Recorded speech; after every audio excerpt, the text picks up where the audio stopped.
I am prepared to state that I have been at locations where craft of unknown origin that did not originate on the face of this planet was there.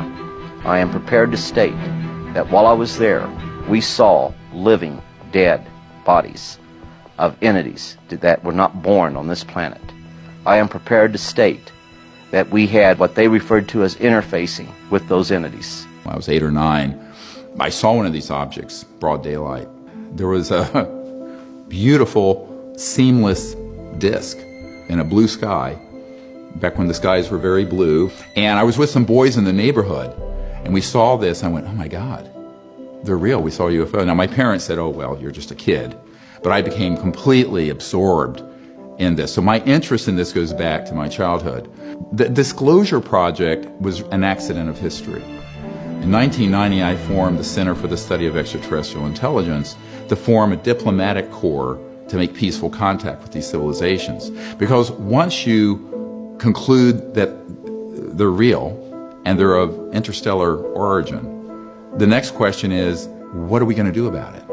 And so I concluded what we should be doing about it is not militarizing the relationship, but having sort of a citizens' diplomacy effort, much like the Physicians for Social Responsibility, who are... And then he pulled out one of these mosaics and showed this base, which had geometric shapes. There were towers, there were spherical buildings. There were very tall towers and things that looked somewhat like radar dishes, but they were large structures. And at that point, I became frightened and I was a little terrified, thinking to myself that if anybody walks in the room now, I know we're in jeopardy, we're in trouble, because he should be giving me this information. The idea of any explosion in space by any Earth government was not acceptable to the extraterrestrials, and that has been demonstrated over and over. How is that demonstrated? By the destruction of any nuclear weapons sent into space.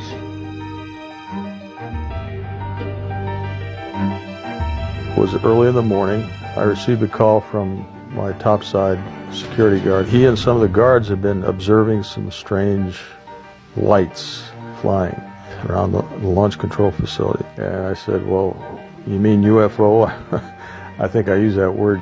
He didn't know what they were, but they were lights that were flying around. I just kind of shook my head and just said, well, call me if anything more important than that happens. He calls back, and this time he's very frightened. I can tell by the tone of his voice, he's very shook up, and said, sir, there's a glowing red object hovering right outside the front gate.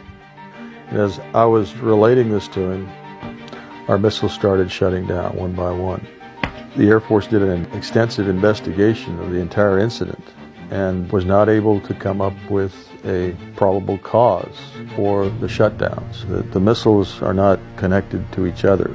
Having a fault at one site would not affect missiles at another location.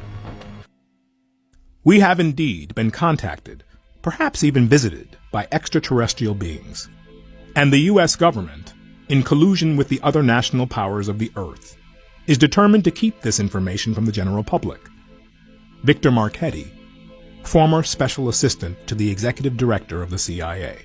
And in this document from the Canadian government, the matter is the most highly classified subject in the United States government, rating higher than the H-bomb. That was the most top secret doomsday weapon at the time in development. And the second item, B, flying saucers exist, period. C, their modus operandi is unknown, but concentrated effort is being made by a small group headed by Dr. Vannevar Bush.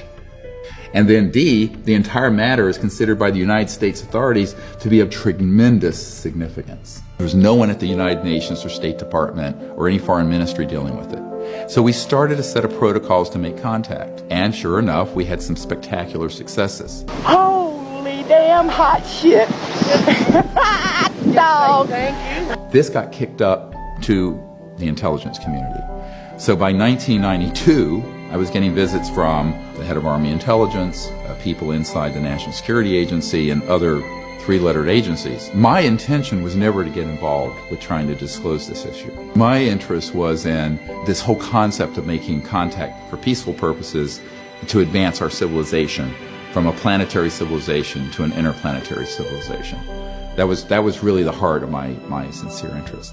But along that way, you know, and eventually a man who was friends with the director of the CIA, by the time Clinton became president, who said that you're going to be the first person to brief the director of Central Intelligence and the Clinton administration on this, because they have made inquiries and they have been lied to.